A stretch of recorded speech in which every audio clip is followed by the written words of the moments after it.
Welcome back to my story Bible. Today, we journey through time to witness one of the most powerful stories of faith ever told. This is the life of Moses, a prince, a fugitive, and the chosen leader who would bring his people out of bondage. It began in a time of great peril. To save her son from Pharaoh's decree, a mother placed her child in a wicker basket. His sister, Miriam, watched from the shadows, her heart racing as the river carried the basket toward an uncertain future. Divine providence led Pharaoh's daughter to the water's edge.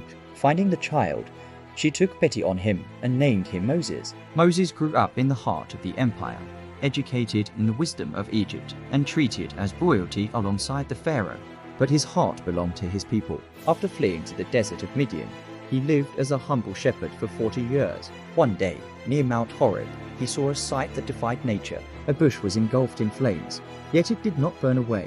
From the fire, the voice of God called his name. Moses removed his sandals, for he was standing on holy ground.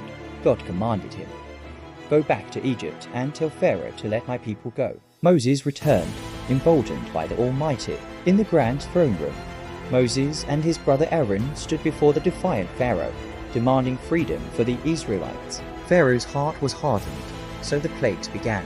The life-giving Nile was transformed into a river of thick crimson blood. Swarms of locusts darkened the sky, devouring everything in their path as the gods of Egypt were proven powerless. A terrifying darkness fell over the land for 3 days, a darkness so thick it could be felt. Still, Pharaoh would not yield. Only after the final, devastating plague did Pharaoh finally relent. He ordered the Israelites to leave Egypt at once. A great multitude, men, women, and children marched out of Egypt, carrying their belongings and their hopes for a new land. But Pharaoh changed his mind. He sent his elite army in chariots to hunt them down, trapping them against the Red Sea.